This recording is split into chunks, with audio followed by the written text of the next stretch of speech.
नमस्कार बंधू भगिनींनो, आपल्या सगळ्यांचं सहर्ष स्वागत आहे स्वास्तिकम या माझ्या चॅनलवर। आज मी आपल्यासाठी स्वामी चरित्र सारामृत हे मराठीमध्ये घेऊन आलेली आहे आणि ह्याला किती सोप्या शब्दांमध्ये मी सांगू शकते त्याचा मी प्रयत्न करणार आहे। तरी चला मग आज आपण अध्याय 17वा या सुरू करूया। आणि आपल्याला जर माझे व्हिडिओ खरंच आवडत असतील तरच आपण माझ्या व्हिडिओला लाईक करा, माझ्या चॅनलला सबस्क्राइब करा आणि कमेंटमध्ये श्री स्वामी समर्थ लिहायला विसरू नका। श्री स्वामी समर्थ। अध्याय 17। श्री गणेशाय नमः। मागील अध्यायी कथा सुंदर प्रख्यात जे मुंबई शहर। मागील अध्यायामध्ये किती सुंदर कथा होती मुंबई शहराबद्दल। तेथे येऊन स्वामी कुमार मठ स्थापिती समर्थांचा। तेथे जाऊन स्वामीचे जे भक्त होते त्यांनी मठ स्थापन केला। षडविकारा जिंकले, संसारात ते त्यागिले। त्यांच्या अंगामध्ये जे आपण षडविकार होते, जेही विकार होते ते त्यांनी सगळे जिंकून घेतले, त्याच्यावर त्यांनी मात केली आणि संसार सुद्धा त्यांनी त्यागून दिला। रात्रंदिन रत झाले स्वामी भजनी सुखाने। रात्रंदिवस ते स्वामींच्या भक्तीमध्ये अगदी रत झाले आणि स्वामी भजनाने त्यांना सुख वाटू लागलं। स्वात्मसुखी तल्लीन वृत्ती तेने हरली संस्कृती। स्वात्मसुखी तल्लीन वृत्ती म्हणजे स्वामींच्याच भक्तीमध्ये जे नेहमी तल्लीन असत ते संसाराची जी चिंता होती ती सुद्धा त्यांची हरली म्हणजे गेली। कवनाची का नाही भीती सदा चित्ती आनंद। कुणाचीच त्यांना भीती राहिली नव्हती, त्यांचं चित्त नेहमी आनंदात होतं। स्वामी नामाचे भजन त्यांच्या चरित्राचे कीर्तन। स्वामींच्या नामांचं नेहमी भजन करत असत ते आणि स्वामींचे चरित्राचं कीर्तनही करत असत। त्याहून व्यवसाय अन्य स्वामी सूत नेनती। त्याच्यापेक्षा दुसरा कुठलाही व्यवसाय ते करत नव्हते। संसार ते सोडून बैसले गोसावी होऊन। संसार त्यांनी सोडून दिला आणि गोसावी होऊन बसले। हे पाहून कित्येक जण हसताती तयाते। हे बघून कितीतरी लोक जे त्यांना ओळखणारी होती त्यांना बघून हसू लागली। परी त्याचा विषाद चित्ती स्वामी सूत न मानती। पण त्यांनी त्याचा विषाद म्हणजे त्यांना त्याचं कुठलंच दुःख चिंता काहीच नव्हती, कारण ते स्वामी सूत न मानती। स्वामी सूत म्हणजे स्वामी भक्त जे होते ते मानतच नसते। अंगी बांधली पूर्ण विरक्ती विषयासक्ती नसेच। त्यांनी स्वतःच्या अंगामध्ये पूर्ण सगळा संसार सगळ्या इच्छापासून त्यांनी विषयांपासून त्यांनी स्वतःचं मन अलिप्त केलं होतं। स्वामी सुताची जननी काकूबाई नामे करून। स्वामी सुत म्हणजे जे हरिभाऊ होते त्यांची जी आई होती त्यांचं नाव होतं काकूबाई। तिने हे वृत्त ऐकून दुःख केले अनिवार्य। जेव्हा त्यांना हे कळलं की आपला मुलगा संसार सोडून गोसावी झालेला आहे तेव्हा त्यांना फारच दुःख झालं। मोहावरती सापडले मायावश जे झाले। त्यांना त्यांच्या मोहावरती नियंत्रण राहिलं नाही। त्यांना असं वाटलं मायानी ह्यांना वश केला आहे। त्यासी प्रपंच वेगळे गोड काही न लागायची। त्याच्यामुळेच त्याला प्रपंचामध्ये काहीच गोडी राहिलेली नाही, संसारामध्ये काहीच गोडी राहिलेली नाही। पुत्र वात्सल्य करून पाही शोक करीत काकूबाई।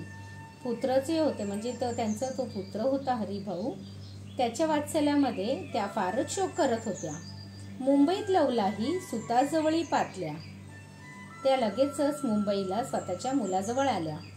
गोसावी निज सुता पाहुनी वक्षस्थळ घेते बडवून। त्यांना गोसावी रूपामध्ये बघून त्या स्वतःचा वक्ष म्हणजे स्वतःची जी छाती ती बडवून घ्यायला लागल्या। अंग टाकिले धरणे आणि स्वतःचं अंग त्यांनी पृथ्वीवरती टाकून दिलं। बहुत आक्रोश मांडीला, खूप आक्रोश केला त्यांनी। निजमातेचा शोक पाहून दुःखित झाले अंतकरण। स्वतःच्या आईचा शोक पाहून हरिभाऊंना फारच दुःख झालं मनापासून। ते लागी सावरून धरिले सत्वर प्रेमाने। त्यांनी तिला सावरून घट्टपणे धरलं प्रेमाने। तुझ्या उदरी जन्मास आलो सद्गुरु पायी विंटलो। मी तुझ्या पोटी जन्म घेतला आहे पण सद्गुरु पायी मी आता लीन झालो आहे। जन्म मरणांते चुकलो, मुक्त झालो सहजची. आता जन्म मरणाच्या फेऱ्यामधून मी पूर्णपणे बाहेर आलेलो आहे, मुक्त झालेलो आहे. धन्य धन्य तू गे जननी, मजलागी प्रसवनी. आई, तू किती धन्य आहेस, तू मला जन्म दिलास. मान्य झालीस त्रिभुवनी, काय धन्यता वर्णावी. तू त्रिभुवनी पण मान्य झालीस, किती धन्य आहेस तू. अशा प्रकारे स्वामी सूत मातेचे समाधान करीत. अशा प्रकारे स्वामी सूत म्हणजे हरिभाऊ जे होते ते स्वतःच्या आईचं समाधान करत होते. मधुर शब्दे समजावे, परमार्थ गोष्टी सांगून. ते फारच गोड बोलून आईला समजवत होते आणि परमार्थाच्या गोष्टी त्यांना सांगत होत्या. परित्याच्या या गोष्टी तियेसी गोड न लागती, तरी सुद्धा त्यांची कुठल्याच परमार्थाच्या गोष्टी तिला गोड वाटत नव्हतं आईला. म्हणे याची भ्रष्ट मती खचित असे झाली. तिला वाटलं ह्यांची जी मती आहे ती भ्रष्ट झालेली आहे. यासी पिशाची बाधा झाली किंवा कोणी करणे केली. तिला असं वाटलं की ह्यांना कुठल्या तरी पिशाच्याची म्हणजे ह्यांना भूत लागलं आहे किंवा ह्यांच्यावर कोणीतरी करणे केलेली आहे. याची सोय पाहिली पंचाक्षरी आणून. तिला असं वाटलं की आता आपल्याला ह्याची काहीतरी सोय करावी लागेल आणि हे बघावं लागेल की ह्याला पिशाची बाधा झालेली आहे की ह्याला कोणीतरी करणी केलेली आहे, हे बघावं लागेल. हे असं त्यांच्या आईला वाटलं. पंचांग आणून हे बघावं लागेल. त्या समयी प्रख्यात थोर यशवंतराव भोसेकर, त्यावेळेला एक पंडित जे होते त्यांचं नाव होतं यशवंतराव भोसेकर. जयसी देव मामलेदार सर्व लोक बोलतील, ज्यांना सर्वच लोक देव मामलेदार असं बोलत असत. त्यांची घेऊन भेटी विचारावी काही युक्ती.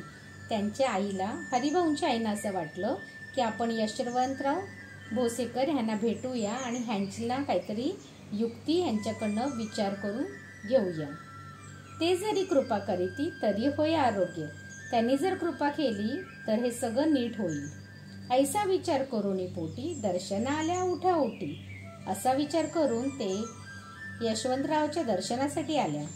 सांगितल्या सुखाच्या गोष्टी मुळापासून सर्वही.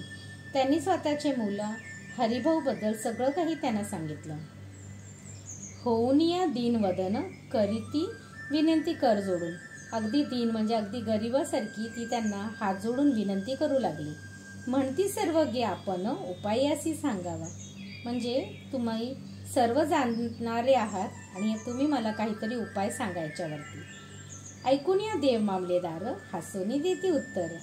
हे सगळे ऐकल्यावर ते देव मामलेदार होते ते हसायला लागले. त्यासी पिशाचे लागले थोर माझ्यानी दूर न व्हायची. त्यांनी सांगितलं की ह्यांना खूप मोठं पिशाच म्हणजे भूताटकी लागली आहे, जी माझ्यापासून मी ती भूताटकी काढू शकत नाही. ऐसे उत्तर ऐकून दुःखीत झाली अंतकरणी. असं जेव्हा त्यांच्या आईने उत्तर ऐकलं हरिभाऊंच्या, त्यांना फारच दुःख झालं. मग ते स्वामी सुताची जननी अक्कलकोटी येत असे. मग हरिभाऊंची आई जी होती त्या अक्कलकोटास आल्या. म्हणे ज्याने वेड लावले त्याचीच धरावे पावले.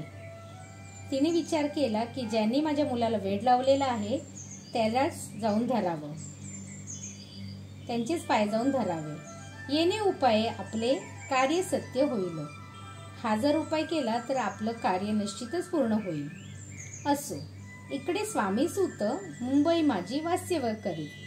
पण स्वामी सूत म्हणजे हरिभाऊ जे होते ते मुंबईमध्येच राहत होते. हिंदू पारसी स्वामी भक्त त्यांच्या उपदेशे झाले. पारशी जे होते हिंदू पारशी ते स्वामी भक्त झाले आणि हरिभाऊंचा उपदेश ऐकू लागले. मठ होता कामाटीपुरात, तेथे जागा नव्हती प्रशस्त. मठ हा कामाटीपुऱ्यामध्ये होता. कामाटीपुरा ही एक जागा आहे आणि तो प्रशस्त नव्हता, म्हणजे खूप मोठा असा नव्हता. मग दिले कांदेवाडीत जागा. मग कांदेवाडी म्हणून एक जागा आहे, तिकडे एका भक्तिनीने त्यांना जागा दिली. निस्सीम जे स्वामी भक्त आनंदे भस्ती नाचत. जे खरं स्वामी भक्त आहे ते आनंदामध्ये नेहमी भजन करत करत नाचत असत. कुटील जण त्या ते हसत. जे दृष्ट लोक होते ते त्यांना बघून हसत असत. ढोंग अवघे म्हणती हे. त्यांना वाटायचं हे काय ढोंग करत आहेत. परी निंदा आणि स्तुती दोन्ही समान जे मानती. निंदा करो किंवा स्तुती करो त्याचं त्यांना काहीच वाटत नव्हतं हरिभाऊंना. श्रीचरणाविना आसक्ती अन्य विषयावरी नसे. त्यांना फक्त स्वामींच्या चरणावरतीच विश्वास होता आणि कुठल्याही विचार गोष्टीचा ते विचारच करत नसे. जननिंदा करिता ती अनेक प्रकारे दुष्यंक देती. लोक जी होती ती त्यांची निंदा करून त्यांना काहीतरी वाईट साईड बोलत असत. परी शांत चित्ते त्याप्रती उपदेशती स्वामी सुत. तरी सुद्धा शांत चित्ताने ते त्यांना उपदेशच करत असत. जे अहंकारे बुडाले सत्य पथाचरण चुकले. ज्यांनी अहंकार केला आणि जे सत्याचा मार्ग चुकले. निष्कार्य ते विसरले मोहे पडले भोवजाळी. जे स्वतःच्या कार्याला विसरले आणि त्यांना या जगाचा मोह झाला. ऐसे जे का मूढ जन ते भक्ता देती दोष. असे जे मूर्ख लोक होते ते भक्तांना नेहमी वाईट साईड बोलत असत. परी तेने अंतकरण दुःखित नव्हे त्यांचे. तरी सुद्धा हे सगळं ऐकून स्वामी भक्तांना काहीच फरक पडत नव्हता. तारा नामे त्यांची कांता तेही त्रास देते स्वामी सुद्धा. तारा नावाची जी पत्नी होती हरिभाऊंची ती सुद्धा त्यांना जे हरिभाऊ होते त्यांना त्रासच देत असत. परित्याच्या चित्तात दुःख खेद नसेची. तरी सुद्धा त्यांच्या मनामध्ये कुठल्याही प्रकारचं दुःख नव्हतं. प्रथम मुंबई शहरात शके 1793 सगळ्यात आधी मुंबईमध्ये 1793 मध्ये फाल्गुन कृष्ण त्रयोदशीस स्वामी जयंती केलीसे. फाल्गुन कृष्ण त्रयोदशी जी होती त्यावेळेला त्यांनी स्वामींची जयंती केली. कोणे एके समयासी नगरकर नाना जोशी.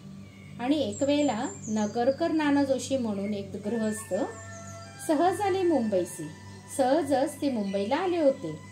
त्यांनी ऐकले वर्तमान या नगरात सांप्रत. त्यांनी ऐकलं की ह्या नगरामध्ये एक सांप्रत आहे. स्वामी सूत स्वामी भक्त गोसावी होऊन राहत. एक स्वामी भक्त जे आहेत ते गोसावी म्हणून राहत आहेत. महाज्ञानी असती ते एक वार पाहावे त्यांचे. त्यांना असं वाटलं ते महाज्ञानी आहेत आणि आपण त्यांना जाऊन एकदा भेटावं. इच्छा झाली नानासी मग कोणे एके समय. अशी त्यांच्या मनामध्ये जेव्हा इच्छा झाली ते एका वेळेस मठा माझी पातली. ते त्या मठामध्ये गेले जे हरिभाऊंनी बांधलेलं होतं. पाहुनी स्वामी सुताप्रती आनंदले नाना चित्ती. जेव्हा त्यांनी हरिभाऊंना बघितलं तेव्हा त्यांचं मन आनंदाने भरून आलं. प्रेमानंदे चरणवंदिती स्तवन करीते तयाचे.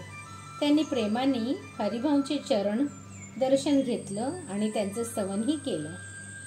स्वामी सुते तयासी लाविले स्वामी भक्तीसी. स्वामी सुते म्हणजे हरिभाऊ जे होते स्वामी भक्त जे होते त्यांना स्वामी भक्तीमध्ये लावलं. धन्य झाले नाना जोशी रंगले भजनी समर्थांच्या. नाना जोशी धन्य मानू लागले आणि ते सुद्धा समर्थांच्या भजनामध्येच लागले. ऐसे कित्येक सज्जन स्वामी सुते शिष्य करू. असे कितीतरी लोक स्वामी भक्त होऊ लागले आणि ते जे हरिभाऊ होते त्यांचे शिष्य सुद्धा होऊ लागले. शिष्य करून वाढविले महात्म्यपूर्ण श्री समर्थ भक्तींचे. त्यांनी स्वामींच्या भक्तीचं इतकं प्रसिद्धी केली, इतकं वाढवलं त्यांचं महात्म्य. पुढे जोशीबुवांनी स्वामींची पत्रिका करून पुढे एकदा जोशीबुवा जे होते त्यांनी स्वामींची पत्रिका म्हणजे न्यूजपेपरमध्ये त्यांनी ती अपारवया श्रीचरणी अक्कलकोटी पातले. ती अर्पण करण्यासाठी ते अक्कलकोटला आले. पत्रिका श्रीचरणी अर्पिली स्वामी मूर्ती आनंदली. पत्रिका म्हणजे ती जी एक आधी लोक एक छोटंसं बुकलेट असं छापायचे तशी पत्रिका जी होती त्यांनी स्वामींच्या चरणी अर्पण केली. स्वामी मूर्ती आनंदली समर्थे त्याची आज्ञा केली. तेव्हा स्वामींना फारच आनंद झाला आणि स्वामींनी त्यांना आज्ञा दिली नगारा वाजवा म्हणून. नगारा वाजविता जोशी. नगारा वाजवता म्हणून जोशींनी नगारा वाजविला. हसू आले समर्थांचे. पाहुन या स्वभक्तासी. स्वामींना हसू आलं स्वतःच्या भक्ताला बघून. परमानंद झाला, त्यांना परमानंद झाला. अक्कलकोटी स्वामी सुत श्री सनित भजन करीत. अक्कलकोटामध्ये स्वामी भक्त श्रीचरणामध्ये भजन करीत असत. कीर्तने आनंदे नाचत आणि कीर्तनामध्ये ते गाणं गातच जोशी बुवा. लोकलज्जा सोडूनी लोकपवादाच्या मानी. लोकांची त्यांना लज्जाच वाटत नसत आणि लोक काय म्हणतात त्याची सुद्धा त्यांना पर्वाही नव्हती. तो भक्ती करील काय प्रेमानंद चित्ता नोय. ती व्यक्ती कशी काय भक्ती करू शकते ज्याच्या मनामध्ये त्याच्या चित्तामध्ये प्रेमच नाही. भजनी मन लागे ना त्रिविध. ज्याच्या भजनामध्ये मनच लागत नाही ती व्यक्ती कशी काय भक्ती करू शकते. त्रिविध जन नाना रीती निंदा स्तुती करीताती. त्रिविध म्हणजे तिन्ही ठिकाणी सगळीकडे ते त्यांची सगळी लोक जे होते ते त्यांची निंदाच करत होते. खेदानंद मानिता चित्ती चित्तवृत्ती द्विधा होय. जर आपल्याला मनामध्ये खेदच वाटला नाही आणि आपल्या चित्तामध्ये द्विधा म्हणजे दोन गोष्टी एकत्र नाही आल्या, म्हणजे जरी दुःख नाही वाटलं, त्रास नाही झाला तरी, असं अक्कलकोट नगरात शके 1793 असं अक्कलकोटामध्ये शके 1793 मध्ये प्रथम स्वामी जयंती करीत स्वामी सुत आनंदे. पहिल्याच वर्षी त्यांनी स्वामींची जयंती केली. स्वामींना फारच आनंद झाला.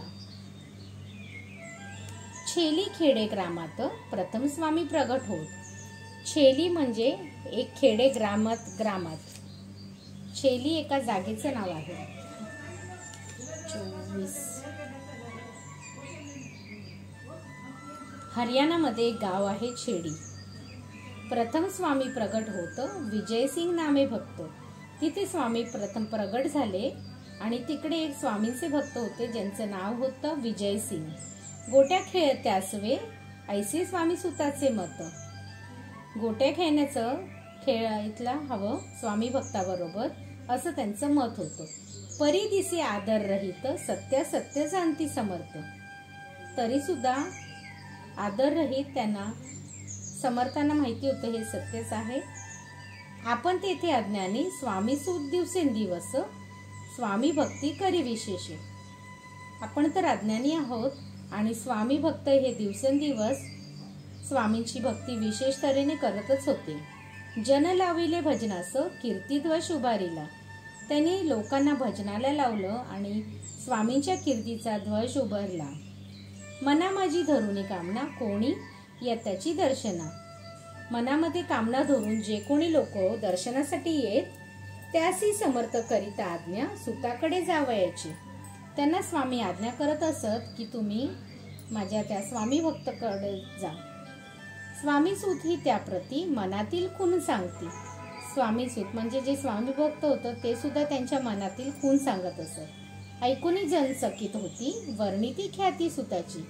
हे ऐकून सगळे जण चकित होत असत की ह्यांना इतकं कसं काय माहीत. एकदा सहज स्वामी सूत अक्कलकोटी दर्शन येत. एकदा स्वामी भक्त अक्कलकोटाला दर्शनास आले.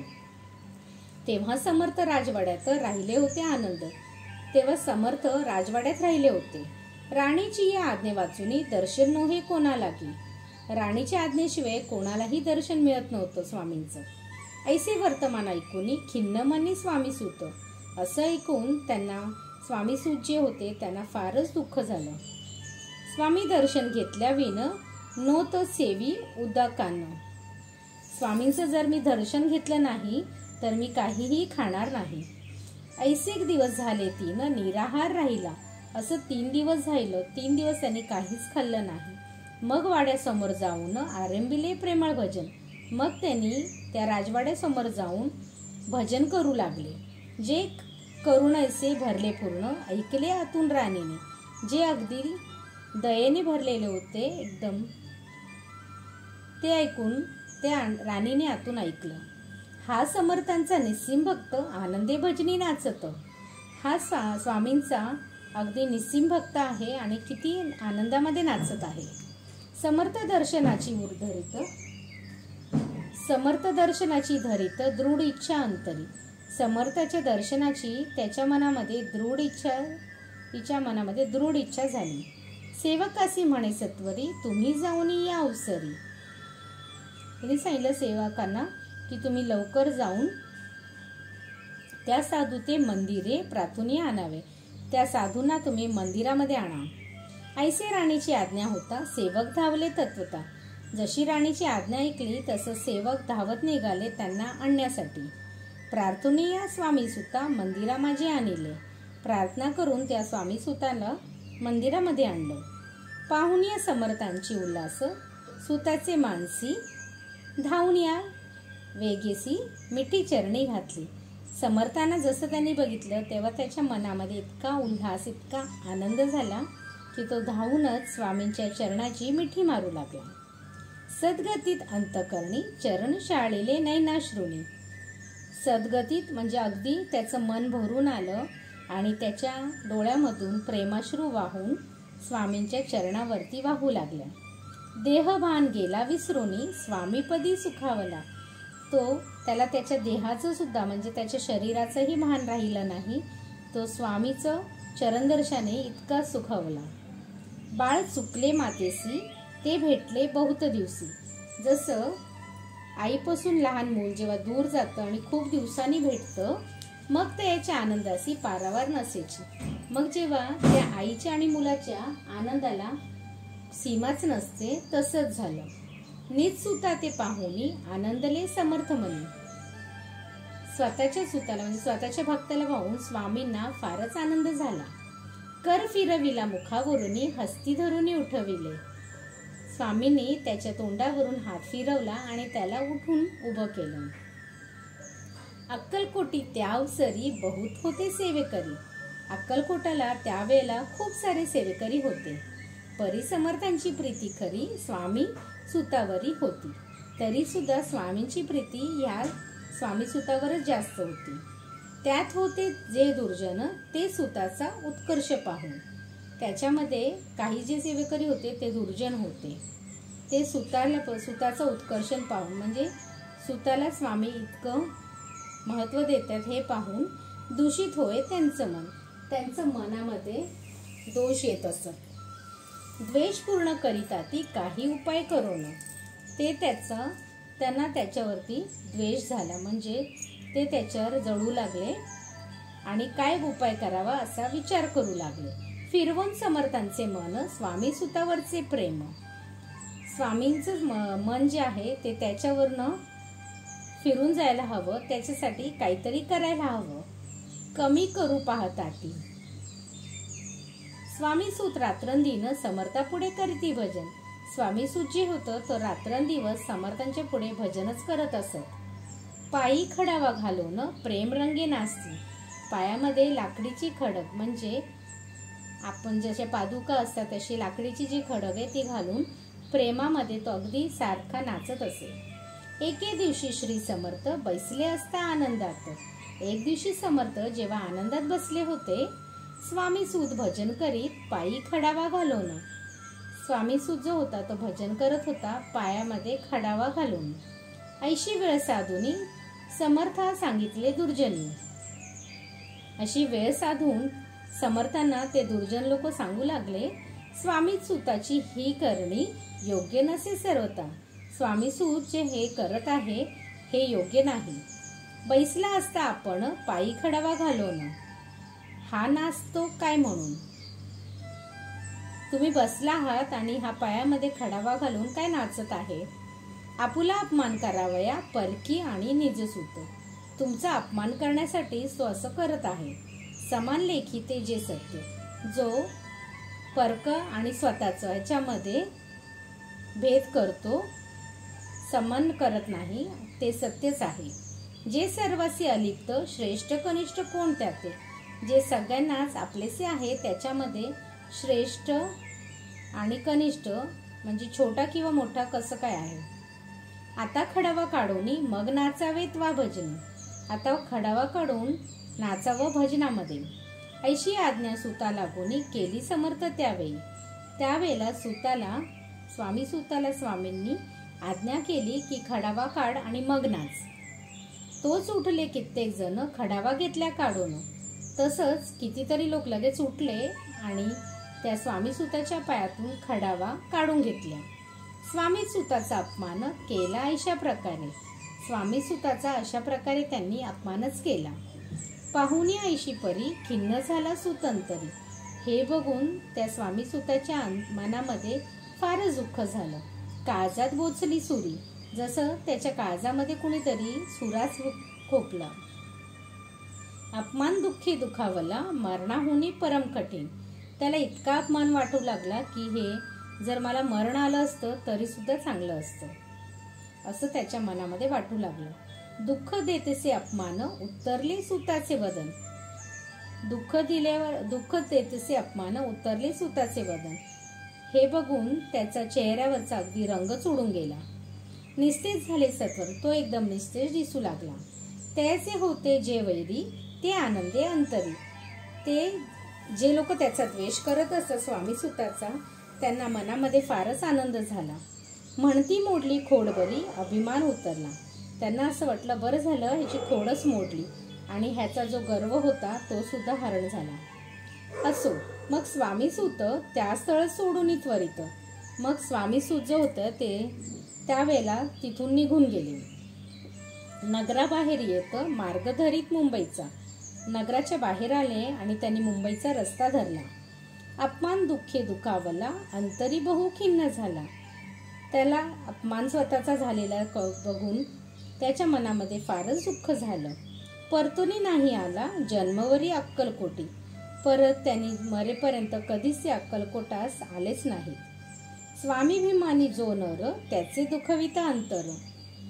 स्वाभिमानी जे लोक असतात त्याचं जर मन दुखलं ते दुःख जन्मभर त्याच्या मनी जात असे. त्याच्या मनामध्ये ते दुःख जन्मभरच राहत असत. त्या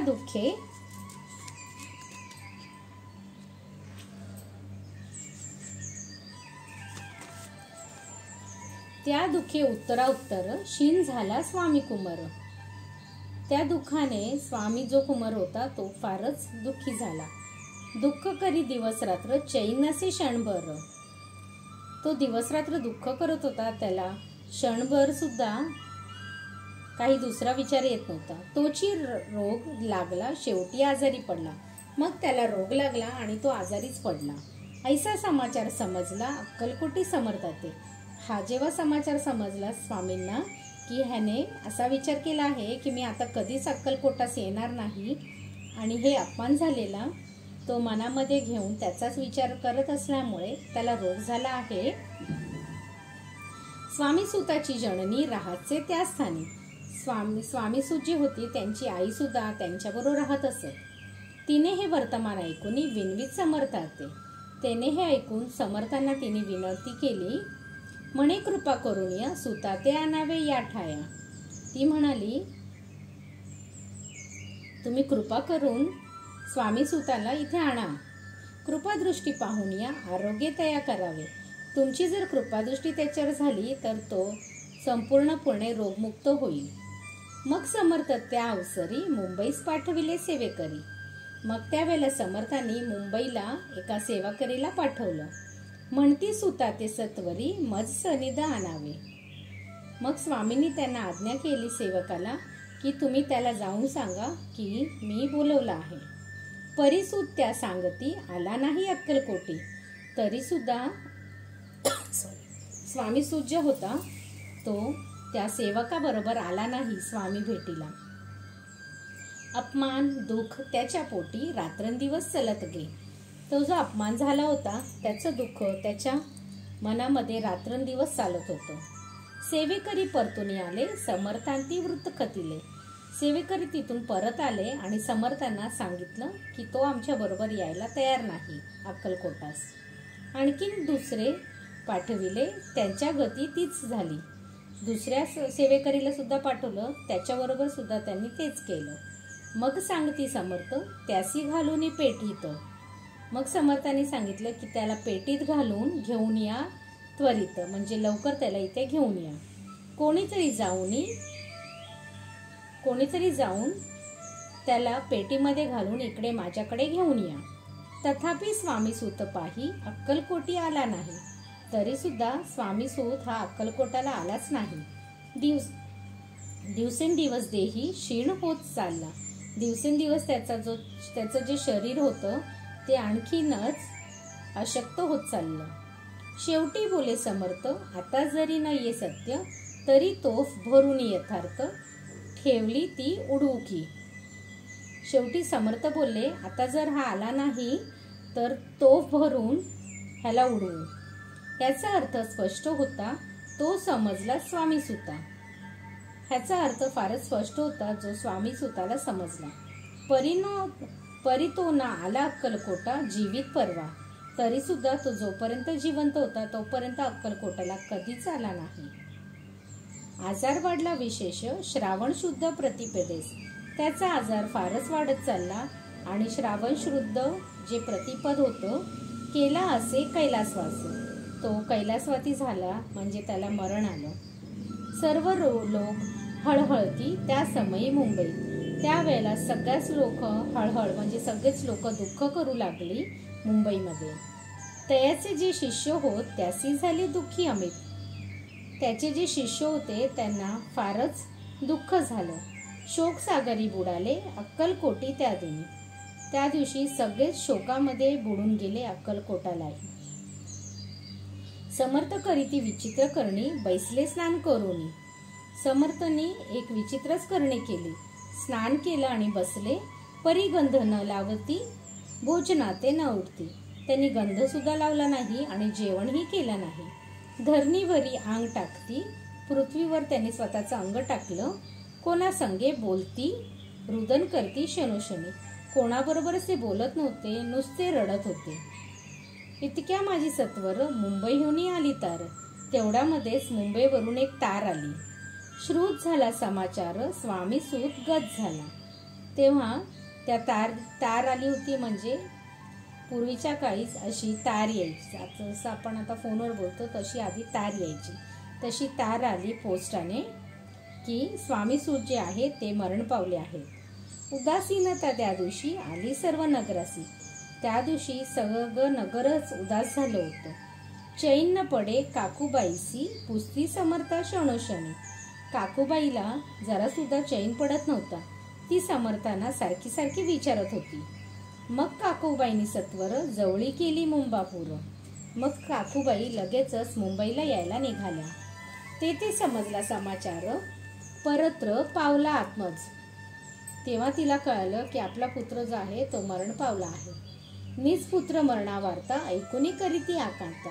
तिने स्वतःच्या पुत्राची मरणाची जेव्हा ऐकलं तेव्हा ती मनापासून आकंत करू लागली म्हणजे फारच दुःख करू लागली. तो दुःखद समयत वर्णिता दुःख अंतरी होत असे. तेव्हा तो जो दुःखद समय आहे तो वर्तन करताना मनामध्ये फारच दुःख होत असत. असो मग काकूबाई अक्कलकोटी लवलाही परतुने आल्या पाही. मग काकूबाई ज्या होत्या त्या अक्कलकोटाला परत आल्या.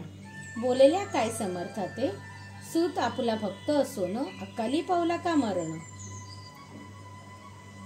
काकूबाई ज्या होत्या स्वामीसूताची आई हरिभाऊंची आई त्या परत आल्या अक्कलकोटाला आणि त्यांनी स्वामीला विचारलं की स्वामी तो तर तुमचा भक्त होता मग त्याला अकाली असं मरण कसं काय आलं. मग स्मरती जे हे चरण त्यांचे तारण काय होय कैसे. मग जे स्मरण करतात तुमच्या चरणांचं त्यांना तुम्ही कसं काय तारता. समर्थ बोलले तीयसी उल्लंघिले आमच्या आज्ञेसी. समर्थ म्हणाले त्यांनी माझ्या आज्ञेचं उल्लंघन म्हणजे माझी आज्ञा स्वीकार केली नाही. संधी सापडली काळासी ओढूनी पळेची मग नेला. त्याच्यामुळेच काळाला संधी मिळाली त्याला खेचून घेण्यासाठी. पुत्र शोके करोन दुःख करी रात्रंदिन. पुत्राच्या शोकामध्ये काकूबाई दिवस रात्र दुःख करू लागल्या. समर्थ तिचे समाधान परोपरी करीत होती. स्वामी तिचे समाधान करत होते वेळोवेळी. नरजन्म येऊनी सत्य भक्ती केली एकनिष्ठ. नरजन्म घेऊन भक्ती त्यांनी केली एकनिष्ठ. केले जन्मांचे सार्थक परमपदा पावले. त्याच्या जन्माचं सार्थक झालं त्याला परमपद मिळालं. ऊच नीच भगवंती नसे काही निश्चित. म्हणजे छोटा मोठा, उंच छोटा असं काहीच भगवतीच्या मनात नसतं. ज्याची असेल जैसी भक्ती श्रेष्ठ कनिष्ठ तेनेची. ज्याची जेवढी भक्ती आहे, मग ती श्रेष्ठ असू दे किंवा कनिष्ठ असू दे, धन्य धन्य स्वामी कुमार.